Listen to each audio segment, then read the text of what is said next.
Perfect. Okay, hello everybody, and welcome to the second episode of Impactivity, Talking Without Limits, a conversation with. My name is Andy Ryley, and I am the founder of Impactivity, Talking Without Limits. Today, we are joined by Chloe Mundell, sports psychologist extraordinaire, and we have got some pretty interesting conversations lined up. So, Chloe, how are you today? Hi, Andy. I'm good, thank you. How are you doing? I'm very well. It's good to see you. So, good. Give yourself a little introduction. So, like I said, you're a sports psychologist, and your two main areas are within performance and well-being. And like I said, I've got some great questions lined up for you about that. You're an advocate for self-care and looking at reducing the stigma surrounding like getting therapy and support, which obviously on this podcast is something that we're looking at doing, removing that stigma around those conversations, and just an advocate for mental health in general, which I think, you know, coming on this podcast, I'd imagine you would be, otherwise it'd be a little bit, you know, controversial. But obviously today, looking at how athletes perceive mental health, and looking at how we can encourage people in sport to one, use sport as a positive tool, and two, just encouraging athletes to be more open with it. So that's a little brief outline about you and your career, but I don't want to like take all the glory. So I'm going to pass it over to you, go into as much depth as possible. Just your story and your background and how you've come to get involved with sports psychology, really. Yeah, that's cool. So I got into sports probably more as I grew up. So I think a lot of people, they do loads of sports when they're younger, and then they tend to fall out of it as they, you know, you come across like, I guess at first your GCSEs, and then college comes, you've got your A-levels and you start going out a bit more, life gets a bit busy. Whereas I was always an active kid, but I probably actually got into it more towards the end of school when things started getting a little bit busier. And I was like, oh, I'd actually quite like an escape, and B, a sort of social thing. As I was really lucky in school, I had a great friendship group, a great support network, but I was like, this isn't guaranteed once I leave school. And so for that reason, I was like, I want to get into lots of sports and being active, but like one sport in particular that I can carry forwards. So at that point, I was just sort of playing for different school teams. And then I got into volleyball, and I was like, oh, this is really fun, you know, continued that. And then when I got to college, joined the volleyball team there, and I'm not like super good at volleyball or anything. It's not that's not necessarily what this is. It's just no, you're meant to pick yourself up here. You're meant to pick it up. Something that I enjoyed, have carried on. So I was really lucky. We had a great volleyball academy in college, so like got the opportunity to go to a couple of training camps in Austria, and we competed in BUCS competitions and stuff. So that was super fun. And yeah, again, met loads of friends, had a great support network with that, as well as my school friends. And that's when I first started studying psychology as well in college. And I was like, oh, you know, this is really interesting. I love this. I love learning about why people do things. And at that point, it wasn't so much the mental health side. It was more why people do things the way they do, I guess. And there's a lot of emphasis in psychology. I think most people tend to go down the clinical psychology route, which is, also really interesting. So then loved it, decided to do psychology at uni then. So I moved away from home, again, continued with volleyball for the same reason. I was like, this is going to be a great way to make friends. And actually at uni, I cannot advocate to do a sport enough.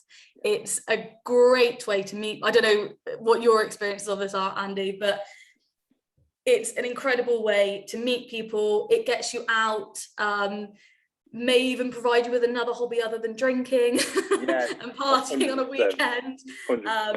Like develop your skills, things to put on your CV. And those days where uni is great, don't get me wrong, but there's also some really stressful times, some really anxiety provoking times, some really lonely times. And volleyball for me was not only a sport, but was also a place to go where I was with friends, you know, where I was out, I was being sociable, I was getting exercise as well. Yeah, so that was really, really positive for me. 100%. Like I'm like with the grammar school I coach rugby in right now. I'm with the sixth form, the senior boys, and I am pushing them so hard to carry on playing sport at university, because it was the best for me as well. Like playing rugby at uni was the best 3 years of my life, and honestly, like you said, provide you with the best friends and best experiences. Genuinely, even if it's just a social thing, it doesn't have to be a competitive thing. Like it was both for me, but you'll find, I think I was quite nervous going into it thinking, oh my God, like university teams are going to be really good. And don't get me wrong, some of them are, but there really is something for everybody. Like whether you're a beginner or whether you're a National League Division 1 athlete, like it really doesn't matter. So yeah, that went on throughout uni, and that was really great for me. Don't get me wrong, like sometimes it was an additional pressure on top of studies in terms of time management, but overall I would say it was really helpful. So studying psychology at the same time, and I think at this point, like first, second year, I kind of knew, I was like, you know, I've got psychology, which I love, but I've also got sport, which I love. Why not combine the two, was essentially my very simple thought process. So at that point, I hadn't studied sports psychology as much as such. We didn't really get the opportunity to do that until third year, and I did it a little bit. I was like, this is really interesting, and then went on to do my master's in sports psych, and that was, I was like, okay, I've definitely made the right decision here. This is really interesting. And I was quite lucky in my master's. There was an element of counselling as well, which you don't get on all sports like stuff. So it allowed me to do a bit more, I don't know, develop more like practical skills, like hands-on skills, but also I think learn a lot about myself when I was like, I'm not a qualified counsellor, but like just studying counselling, you have to do a lot of reflection. You become a lot more self-aware, which I found beneficial, not only as a psychologist, but just as a person and managing my own thoughts and emotions. And as an athlete as well, that was really, really useful. And then after that, I don't know how much your listeners know about the psychology profession. So after you finish your master's, you then have to do another qualification, which is known as your stage 2 and is accredited by the British Psychological Society. So that's the qualification that I'm on now. So my title is trainee sports psychologist.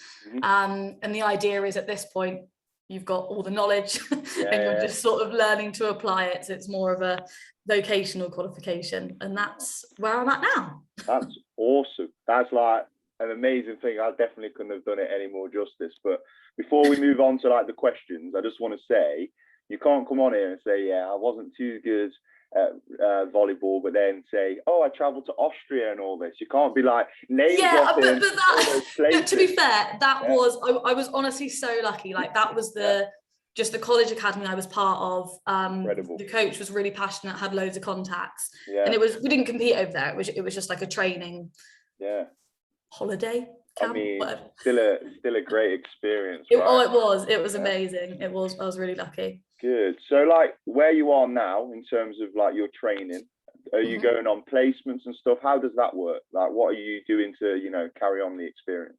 Yeah, so I was, again, really, really fortunate to secure a place with Team Wales in preparation for the Commonwealth Games next year. So it's in Birmingham. So, I mean, technically it's not a home game for Wales, but it's pretty close. So they were looking for some extra sports psych support. So yeah, I'm on placement with them at the moment, and been really interesting so far. I've learned, still got a long way to go and a lot to learn, but I've learned a lot so far, and it's just been good to be in that high performance environment, because it's not really an environment I've seen much so far. Yeah, that's incredible. Is that something that like you want to work at going forward? Do you see yourself in like elite sport and working in sports psychology and elite sport going forward? Yeah, definitely. I think it's a really exciting environment to be in, like to be with, I mean, it kind of depends how you do it, I guess, whether you're like as a private practice or with the team all the time. But it's a really exciting environment in the sense that you're with them through the ups and downs, you know, the wins, the losses. But also, whilst it's really exciting working at elite level, you know, there's also a lot that can be done in sports psychology for amateur athletes, for children, for older adults who are still into sport and perhaps not at an elite level. So I think I'd like to get experience in a variety of environments and just see where it takes me, really. Yeah, 100%. I think like that difference between elite sport and amateur sport is like there's a massive gulf. Like experiencing it myself within coaching, it's like massive to see, but it's great that you can have an impact on both regardless of your skill level. But like, yeah, I think. Oh, sorry. Go on. No, I was just going to say, I think like a lot of people think, oh, you know, only elite athletes have access to a sports psychologist. You know, that's quite a premium thing. Which, in terms of funding in the UK, yes, it can be, but that's not to say that there isn't a lot of work to be done potentially with, you know, amateur athletes or beginners or anybody really. Yeah. Do you think, like, as a sports psychologist, like, would they have an impact on amateur sport as much as they would with like professional and elite sport? Do you think that's something like amateur athletes like should have more access to? I mean, my answer would be that everybody should have access to it, but I think it massively depends on the individuals. Like I could come across an elite sports team who have really sort of got everything nailed and are really smashing it and might not need my support. I could come across the same in an amateur team, or vice versa. You know, I might come across an amateur team who have had no support and don't sort of have those mental skills perhaps, and the same in an elite team. So I think it really varies, but there's benefits to be seen in both environments, I think. Right. So looking at like that, like with the amateur and elite level, and like looking at mental health from like a sports psychology perspective, do you see like a massive link between performance and well-being? And like, if so, like, how important is that to you? Like, especially when you're going into these elite teams that you're working with now. So Team Wales, for example. Like, do you really encourage the link between performance and well-being? And like, if you are, how are you like bridging that gap, if you know what I mean? Yeah, to answer your question, yes, definitely. I think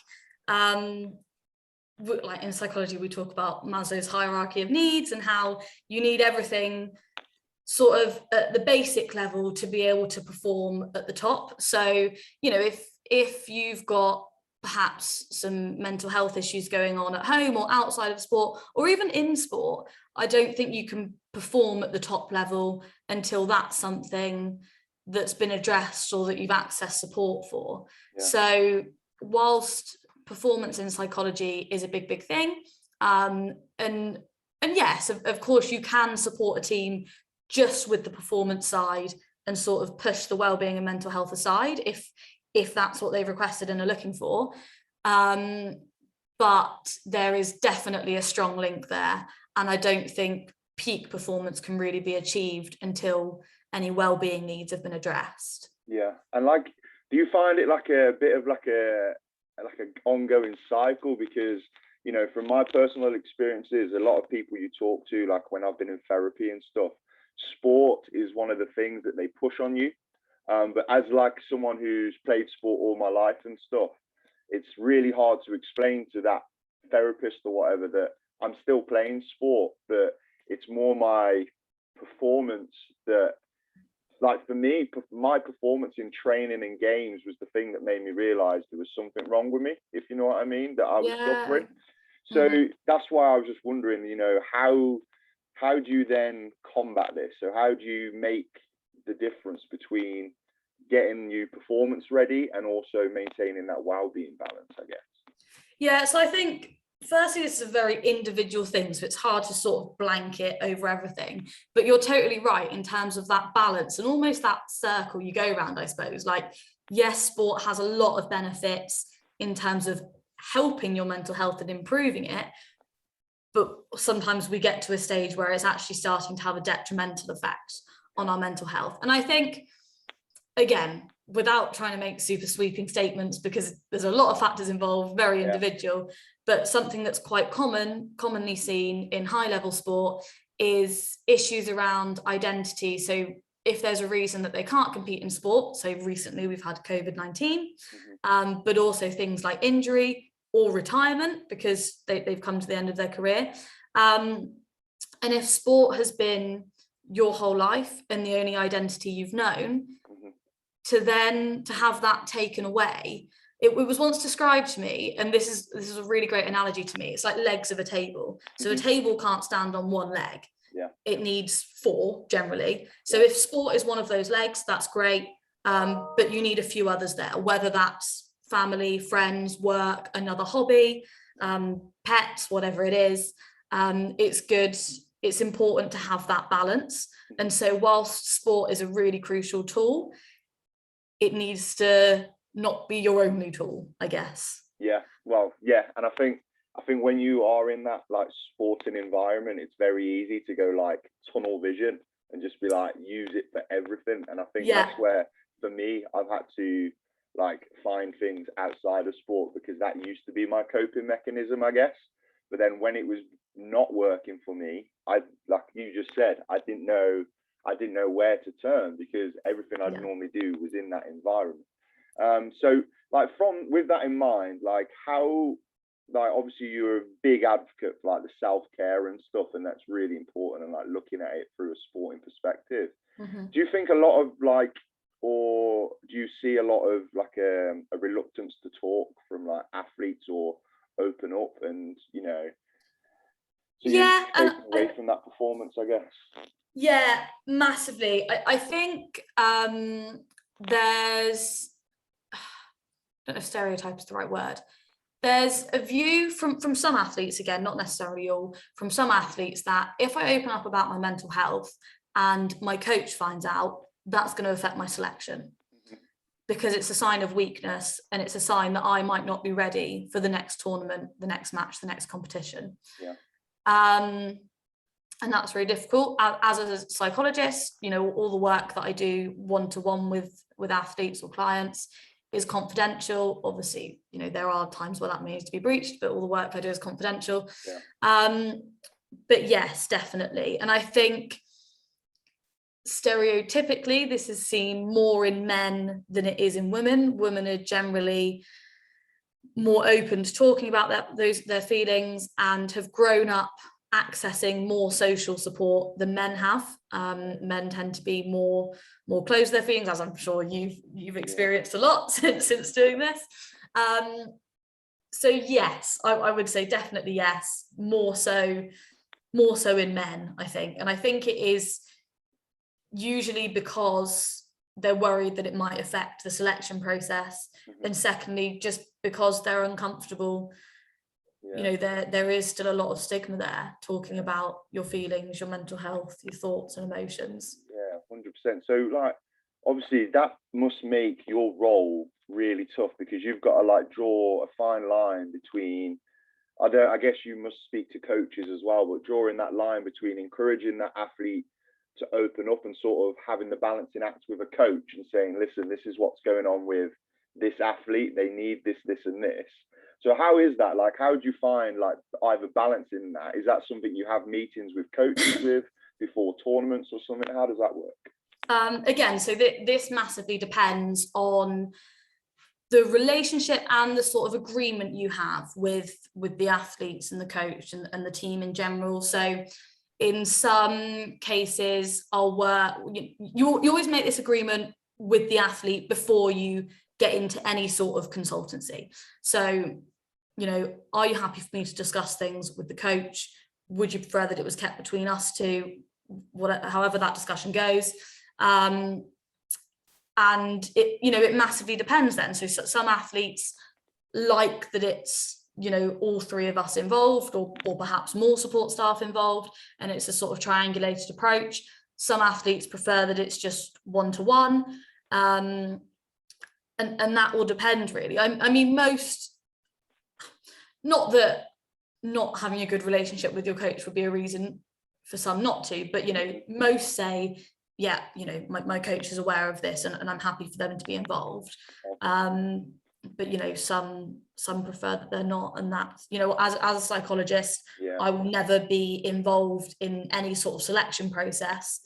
So if it is kept confidential between the client and I, and they don't want the coach to be in the know, then they won't know, and that will never have an impact on selection. Do you find like coaches are getting more like perceptive to issues with mental health and stuff now? Because obviously for so long we've had like the taboo subject, like, oh, I've got mental health, but over the last few years, I guess we've seen more and more athletes coming out and, you know, sharing their problems. I think like coaches are getting more like accepting of it, I guess. I think they are. I think it's still very individual. There's still a lot of work to be done. Like you say, a lot of athletes have done some great work around this. So, for example, Simone Biles at the Olympics this year, well, I wouldn't really call it work, I guess, but what she said and the conversations that she started and the conversations that she had with the press and her own team were huge in making steps forward in this movement. But I think it's massively down to coaches and individual. Yes, I think we're getting there. Do I think there's still a lot of work to go? Yes, definitely. And I think psychologists can have a huge role to play in that. You know, if you've got a psychologist as part of your support team or coaching management team, I think they can really help with the education around that, not just with athletes, but with the management team as well. Yeah, 100%. I feel like I was on a podcast a few months ago with the Lily May Foundation, and we spoke about how good it is to see like all of these athletes now coming out into the world and speaking about their mental health issues. But like for me, what I was saying, you can really see the difference in society and how that's changed over the last few years. Because when I was 15 and 16 and I really first started struggling with my mental health, there was no one. But if I'd have been 15 and 16 now, it would have been, I can have Tyson Fury as a role model. I can have Joe Marler, Simone Biles, like all of these people like coming out. And I think it's really good. And I think for you, like as a sports psychologist, it must make your job not easier, but you're now getting people where you can tell that. No, I think it does. I think it does make it easier in a way. I mean, I would say mostly it makes it easier because those conversations are being started. Sometimes it's more challenging because sometimes those conversations aren't always positive, and they're conversations such as, you know, why is she speaking about that? Why is she doing this? Why can't she just get on with it? But mostly, yes, those conversations are helpful. And really positive. So thinking about that, like drawing it back to the Olympics, and I'm going to like rewind your like career a little bit. Like before we spoke like on here, you said about your dissertation and you were looking at like adversity leading to growth. So looking back at those Olympics now, like how do you like see that? Like how, as a sports psychologist, would you use that? So you know, that we don't want to see that adversity as a defining moment for an athlete or a sports person. And how did you, or like, what were your findings on how that, or events like that can like lead to growth or, you know, a bit of a positive outcome, I guess? Yeah, so my dissertation looked at adversity and whether growth and resilience are linked. So what we found is, I haven't got a bit of paper, sometimes it's easier to demonstrate this in a bit of paper.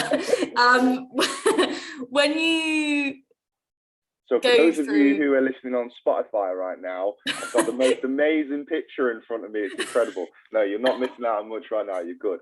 I was going to say, this is a little bit more difficult. You're doing this on a podcast, isn't it? Yeah. So when you go through adversity, and that can look very, very different for different people. So that may be for somebody, they're going through a really difficult stage in depression. It may be that they've gone through a breakup. It may be that they're an athlete and they've gone through a severe injury. It may actually be that there's no major event, you know, I'm using asterisks, no, you know what I mean here.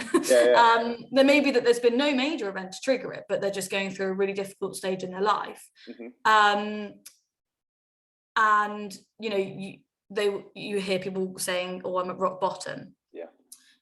And growth is then experienced after that in terms of people finding sort of better support networks, learning better coping mechanisms, finding a new outlook on life generally is something that's quite popularly reported, sort of finding new perspectives. But I found from my study that if people, and higher resilience, as part of growth, people then develop higher resilience from that adversity. But if people had a certain level of resilience before they experienced the adversity, they would still experience distress and emotions afterwards, but not quite to the same extent or severity than those low resilience individuals. And therefore that didn't lead to the high growth that it did in the low resilience individuals. Does that make sense? Yeah, no, 100%. I've explained that in a really waffly bad way. No, I've got you. But I think that's like so interesting to see, because like we're going to speak about it a little bit later in the podcast about like mental resilience and mental toughness. And it's like finding, you know, that niche little thing within that person, I guess, to lead them to growth, because you could have the most mentally tough athlete, I guess, that you're working with, who, to get that growth, you are going to have to like dig really deep to find that. But that person who may not have that resilience and is really struggling with that adversity, like you said, you don't really want to use the term, but you're at rock bottom, and essentially the only way is up, I guess. Yeah. So it must be really hard, like finding the balance on how to, you know, deal with these. And I guess that's why, you know, as a sports psychologist, there are a lot of individual cases, and it must, you know, you must have to adapt like every single person you talk to, I guess. Yeah, definitely. And I think that comes down to the relationship you have with that individual, because like, you know, the theory and the background information, the evidence that you're basing your work on is, well, not the same, but depending on if you're using the same theory for two individuals, the theory is the same, but it's about the relationship and the way you have those conversations and sort of present that information to them. That's what changes. Yeah, like it's like so interesting to see that. And like just moving on from that a little bit now, like obviously when I was at university and stuff, I mean, even playing now, obviously you look at like performance anxiety and social anxiety, and obviously we've just been speaking about that adversity leading to growth. You know, how is it like trying to draw, I guess, and find the line between encouraging performance anxiety and telling someone that it is good to have that performance anxiety, but then also not discouraging is the wrong word, but trying to ease someone's social anxiety. So for example, myself, I know I can walk out onto the rugby pitch on a Saturday and have performance anxiety and be like, this is what I need. And I know you can get like overstimulated, I guess, but know that I can have that. But then literally the game finishes and then it turns into that social anxiety. So from your perspective, how do you go about like, you know, drawing that line and I guess finding that balance? Yeah, I think you've described that quite well. So you're either sort of, like you say, trying to ease the anxiety, or you're trying to redirect it or channel it into whatever you want to call it, channel it into performance. And this depends. So we talk about in psychology cognitive and somatic anxiety. So somatic anxiety is more sort of athletes often call it like being in the zone, you know, being ready for a game, and being in that state of flow, and that can be really useful. Cognitive anxiety is more associated with negative self-doubting thoughts, which are often not helpful and can skew your focus a lot of the time. So it depends on the anxiety symptoms that you're experiencing and the level of those. So like you say, sometimes it's useful to redirect those and sometimes it's useful to ease those. And then after a game, you know, you walk off the pitch and all of a sudden that anxiety has changed from something that was really useful for those 90 minutes, or depending on the sport you're playing, however long that is, to something that is now impacting your, you know, your interactions or your ability to go about the daily tasks for the rest of the day. I think there are different techniques to be used for this. I mean, I'm not going to go into every single thing now. So for example, CBT techniques in terms of sort of modifying your thoughts and having a better understanding of your thoughts and emotions, being really self-aware. So that's something that like mindfulness and meditation can help with. You know, are these thoughts helpful? What emotions am I experiencing that are linked to these thoughts? And self-talk is another really helpful tool as well, especially in terms of social anxiety and telling you positive self-talk, obviously, turning that negative self-talk into more positive self-talk. So I think you're right, it's really difficult because anxiety generally is termed as this really negative thing, and a lot of the time it is, but actually it's a little bit more complex than this, but generally stress and anxiety a little bit of stress and anxiety are often necessary as a form of motivation. It's like me, if I'm sat and I've not really got much work to do and therefore I'm not that stressed, I'm not really motivated to do it. I think, oh, I'll do it later. Whereas if I'm a little bit stressed and I'm thinking, oh, I do quite need to get this done for tomorrow, that's motivating me to do it. And that is up until a certain point. There does become a point where we are just completely overwhelmed with that stress and anxiety, and that becomes too much, but that's slightly separate issue. No, well, hey, we're just hearing that you've got a lot of work to do. That's what I'm hearing. But no, I think it's like so interesting. So like part of, you know, my therapy and recovery, I like took part, like, well, I'd say I took part, like it's a competition. I went through CBT therapy, and I'd had it before and it didn't really work for me. But then the therapist that I worked with this time knew I was very big into sports. And when we started going through visualization and stuff, she made me so I read like Joe Marler's book, and I watched like Johnny Wilkinson's documentaries and stuff. And that's where, for me, CBT really something clicked in my head. And using that like visualization and, like you said, that mindfulness in terms of, I guess it is, like you said, a bit like meditation. That is what used to calm still does now, like the social anxiety, I guess. So I guess it's just finding, you know, what works. And I guess, you know, that's part of your job. Yeah, definitely. For each individual person, I guess. Yeah, and I'm glad you found something that works really well for you as well, because, and I think meditation and visualization in particular have some negative connotation. Well, not negative, but some connotations around sort of spirituality, which it totally can be, but it can also be you taking 10 seconds to take some deep breaths and close your eyes whilst you're on the train, whilst you're out with a group of friends having some drinks. It doesn't need to be a 20 minutes in a room, sat on a rug, on a cushion. It totally can be, and that has massive benefits. But it can also be this subtle thing that nobody knows you're doing whilst you're washing the dishes, whilst you're having a drink with friends.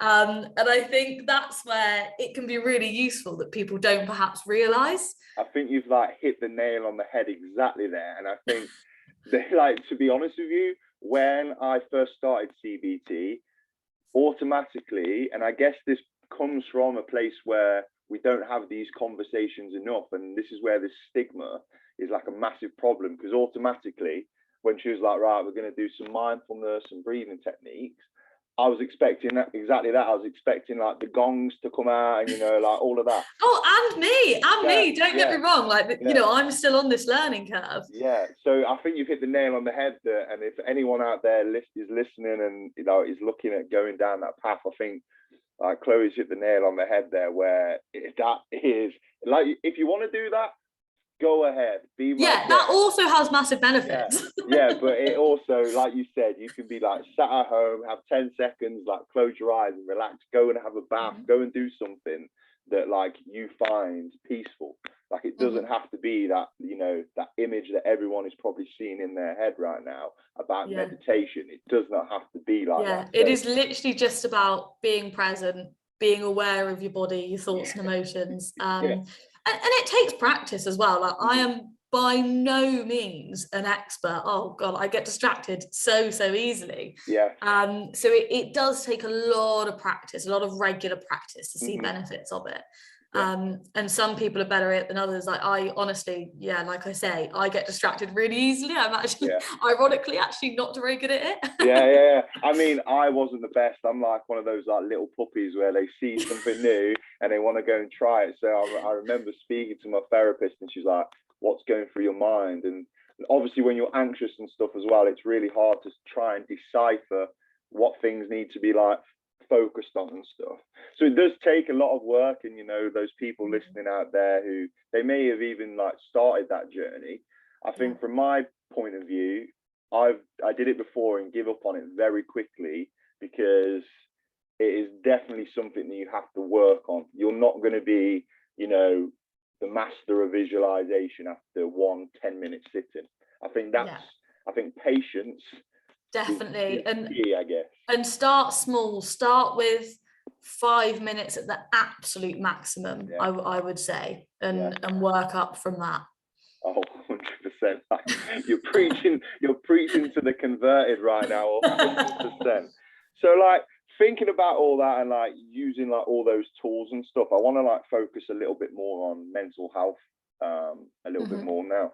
So looking at it from like that sports psychologist perspective, like, and we've just spoke about, you know, the difference between like your social and anxiety and your performance anxiety.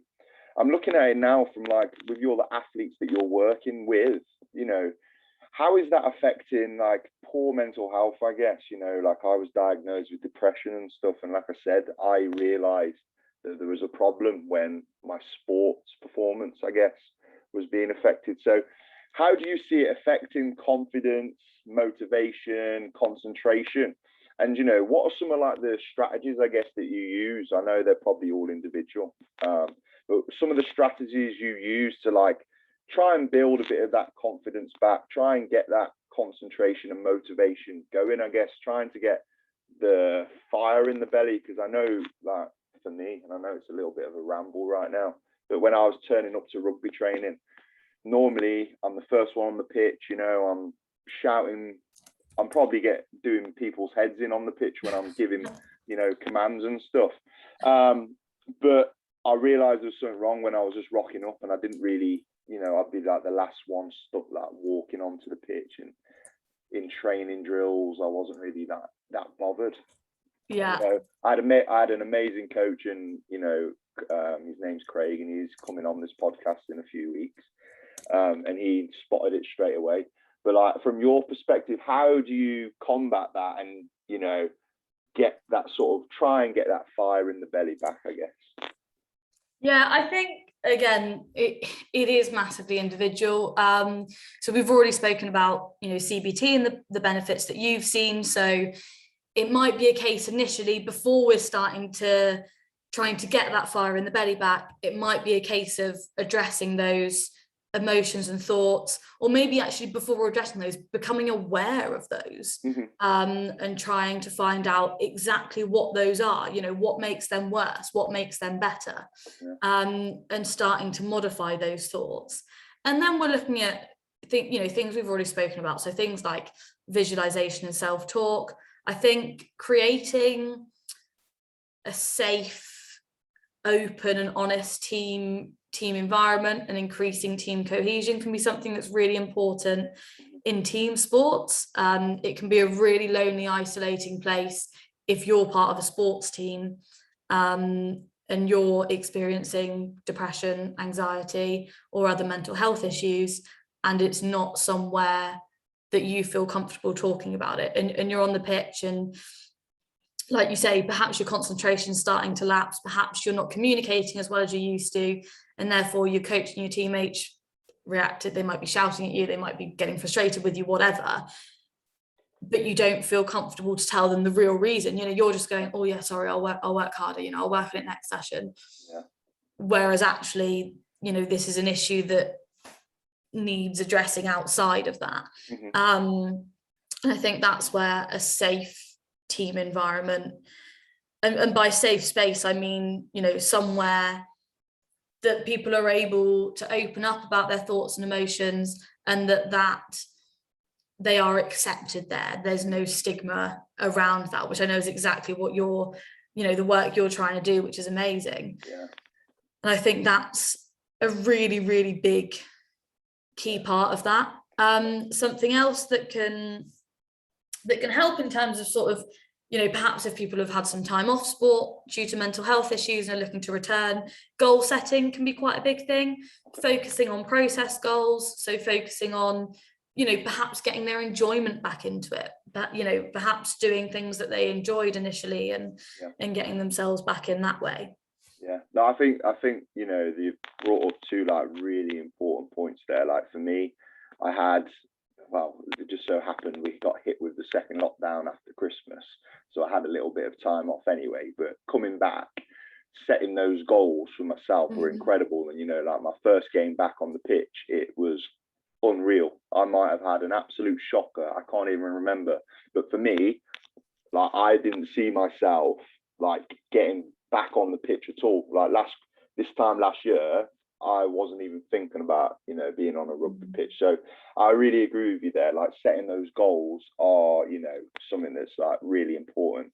And in terms of like the environment and like the safe space, I think that's something that a lot of teams could do better with. I don't think it's their fault, and I don't think it's something that they're doing intentionally. But like what I try and do with Impactivity and like the challenges that we're doing, I try to ensure people that, I want it to be a safe space, but that does not mean you have to come and talk to just solely me. I want there to be an environment where you're meeting like-minded people and just getting that confidence, I guess, to go and talk to, even if it's no one at the team, but you've come to training, you've come to a session, you've come to one of the workshops, or even like listening to this, and you think, oh, these two or whoever's talking can talk to about it to everyone. Like for all I know, we've got 1 million listeners by the end of the week. I wish, I'm praying. I will also pray for you on that one. Yeah.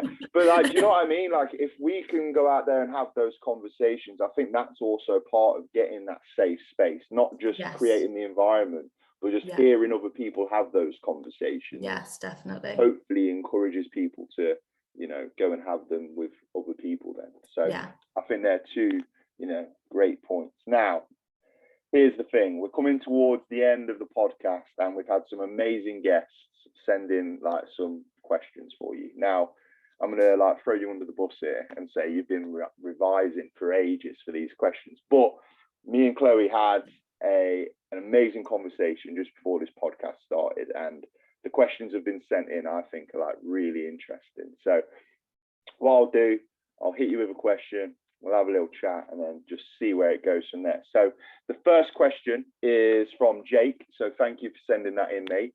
And it is, how do you draw the line between mental toughness and resilience from sport and day-to-day life? Now, I know we've touched on it a little bit earlier on in the podcast, but I think it's really important to like just, reiterate, I guess, about drawing that line, and how do you get to that line? Yeah, so Andy and I had a little chat about this one before, and we've kind of interpreted this as, at what point is that useful, and at what point do we need to be able to not drop that side of it, but put that aside and make ourselves more vulnerable? Is that, would you agree that's how we've kind of interpreted it? Yeah, 100%. Yeah. So I think we have covered this a little bit already, so apologies for me repeating myself, but I think this is where that safe environment is really, really key. So it's being able to deal with, overcome any potential barriers, but it's also being able to have those conversations when you need to. And unfortunately, it's not quite as easy as something, objective, being able to say, right, this is the point where you need to open up and think about it. Yeah. It's a little bit more subjective than that. And actually, as an individual, you're the only person who knows when the right time is, or what the point is when you need to start seeking help. Yeah. And a lot, if you have access to a psychologist, that's what we're there for. So it might be that you're, really trying to exhibit mental toughness and resilience on the pitch, but actually you come out of the session and you go, okay, I need somewhere, I need a space where I can vent now, where I can be a little bit more vulnerable. And that's where a psychologist would come in. Yeah. So mental toughness and resilience are great traits to have. They help us overcome, a lot of adversities, a lot of barriers that might be in the way, but we have to, again, I think self-awareness helps with this one. We have to have an awareness of when actually, when is this helpful, and when would it be helpful for me to be a little bit more vulnerable and accept that actually I need to discuss what's going on in my head right now, and just powering through isn't going to achieve that. So I think you've got to sort of almost evaluate in your head, what's the likelihood of these outcomes here? You know, is it something that I can just push to one side? Not that that's necessarily all that resilience and mental toughness is, but is this something I can overcome, or is this something that I need to stop for a second, be a little bit more vulnerable, address what's going on, and seek some support with? You know, what's more likely to get me the outcome I want, I guess, in that sense. And we also, a little bit cliche in psychology, we talk about things that are inside and outside of our control. Very well termed, almost cringy term now, control your controllables. So I think that also varies there. You know, if it's something that's outside your control, we have to learn to be able to put that aside and overcome that barrier. But if it's something that we are able to address in ourselves, within our team, whatever it is, something inside our control, then that's a conversation that's worth having. You know, if it's something that's not working and we're able to control it, then perhaps something needs to change in that sense. Perhaps that's not something we can just keep powering through. Yeah, like 100%. And like from my perspective there, I think from a very young age, because I'm like 6'8", I'm massive, and I said this on previous podcasts. Yeah, I was like, I know everyone's like, whoa. It's a podcast and no one knows. You should play volleyball. You should definitely play volleyball. I would absolutely love to. I'd be unreal at the net. Bit of a spike. You would be insane. 6'8". You wouldn't even need to do anything. You just hold your arms up all the time. I know. I'd absolutely love it. But like coming from like that perspective, all I was told, you know, basically be that shoulder to cry on, be that.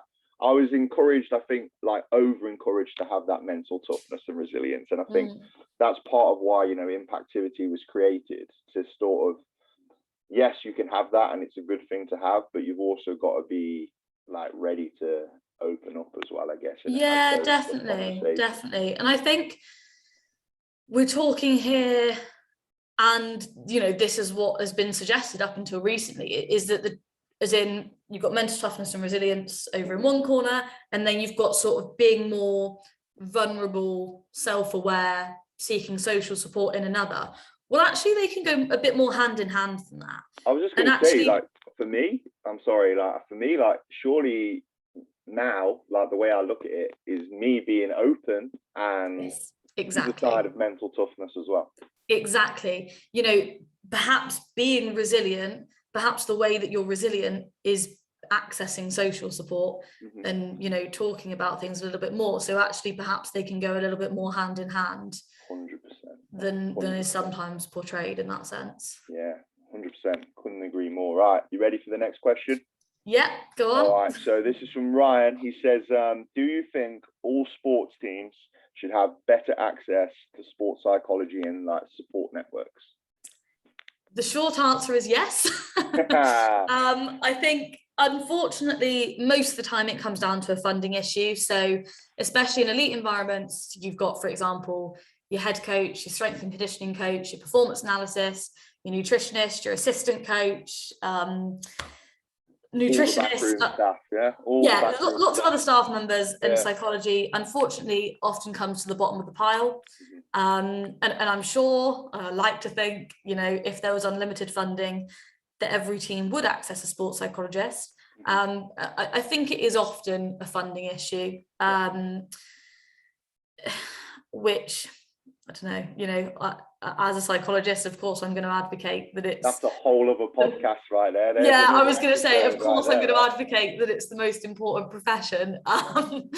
But I guess it depends on the needs of the team at the end of the day, isn't it? If you know, the team manager or the coach deems that nutrition support would be more beneficial than psychology, I'm sure that's the right call. Yeah. And so, but yes, in an ideal world, I do think it's something.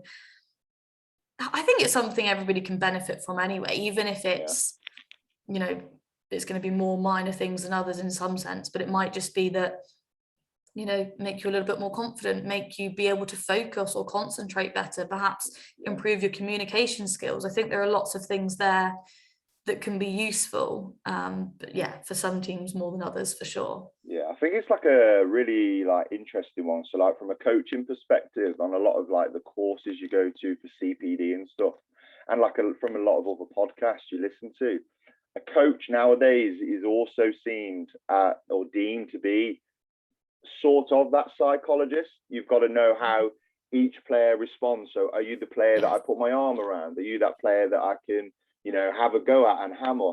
But then there's doing that, but I've also got to concentrate on my sessions and delivering the sessions. Of course, yeah. I don't, like you said, I think it should, like me personally, if I went into an elite team right now, I think a psychologist would be one of the most important ones, because it's all well and good me knowing who I can put my arm around and who I can shout at or whatever, but then I can't give that all that focus. And mental health and that sports psychology is definitely something that needs more focus than a 30-second conversation in at the side. Yeah, definitely. And even if the best head coach was perhaps even a qualified psychologist, it's like you say, it's about the time, isn't it? You can't. It's unlikely that you will have the time to allocate to both hats or both roles, however you want to put it. So yeah, even if the coach has a very good understanding of the way their players work, the way their players like to be communicated to, I think in a lot of cases it's just that they don't have the time to do that. They're very, I'm not a coach, but they're very busy planning and delivering their sessions and doing whatever else they do. So even if it's perhaps just a time constraint, but often it is sort of the knowledge as well. Yeah. Right. Last question. You ready? Yeah. Go for it. So this is from Emily, and she wants to know how as an athlete or how as a sports psychologist, from your point of view, do you get people to manage those high pressure sporting situations? So you've said you're working with like Team Wales for the Commonwealth, very elite level sport. How do you get them to combat those high pressure situations or be able to deal with them? I guess we've touched on it a little bit today. Yeah, we've touched on it a little bit in terms of performance anxiety. I think one of the main things in terms of, firstly, some people absolutely thrive under pressure. Some people absolutely love it, and it's a form of motivation, and it's that fire in their belly for them. There's some literature around sports psychology that talks about having the fire in your belly but your head in the fridge. So it's having that motivation and enthusiasm, but still being able to keep a cool head, being able to make decisions and being able to concentrate and play to the best of your ability. So some athletes really thrive with that. But some, like we were talking about earlier, that anxiety isn't always useful for them. And I think in terms of managing pressure, one of the main things I would usually focus on is de-emphasizing the outcome. So, okay, yeah, we're really talking about whether you're going to win or lose this game, this race, whatever. Okay, I do appreciate that's the main thing here. But what do you need to do? What is your job in this? What are the processes you need to focus on? And what can we do right now to ensure that you do those well? So that might be as simple as, I'm trying to think in a particular sport. So it might be, in volleyball as a setter, it might be ensuring that when I'm setting the ball, my feet are in the right place and my hands are under the ball. Just focusing on really simple process steps that are completely within my control. I think we also speak a lot about, in terms of the outcome, that's something that is out of our control, but the process isn't. So there is a possibility that we can do all of our processes completely accurately to the best of our ability, but our opponent does the same, but they just do it 1% better.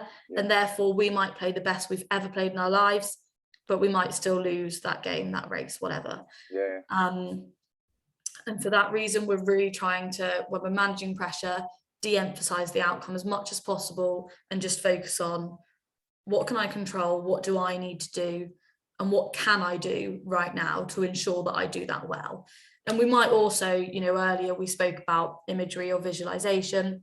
That's something that might really help. Breathing techniques are a really quick and subtle way, as we discussed earlier, to get in touch with the nervous system and help calm those nerves. and self-talk as well.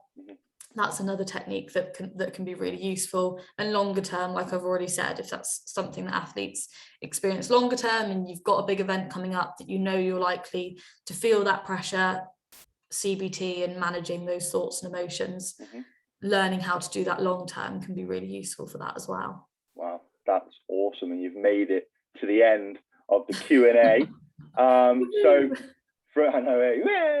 So for me, I just want to say thank you, a big thank you for you to coming on. I know. Oh, thank you so much for having me. No worries at all, and hopefully we can have you back, you know, in the future episodes, and we can talk all about how Team Wales got all their golds, and it was all down, all down to you, right? No, it's been really good. It's been really interesting speaking to you. I always love speaking things psychology and mental health, so it's been good. Yeah, no, it's fantastic. So for those of you listening at home, all right, make sure you like and subscribe to our Spotify, YouTube, Instagram, Facebook, basically every social network going on. Impactivity, talking without limits. I hope you've enjoyed today's episode. We will be back soon with another episode. Until then, stay safe, and we shall speak soon. Goodbye, everybody. Thank you, Chloe. Thank you.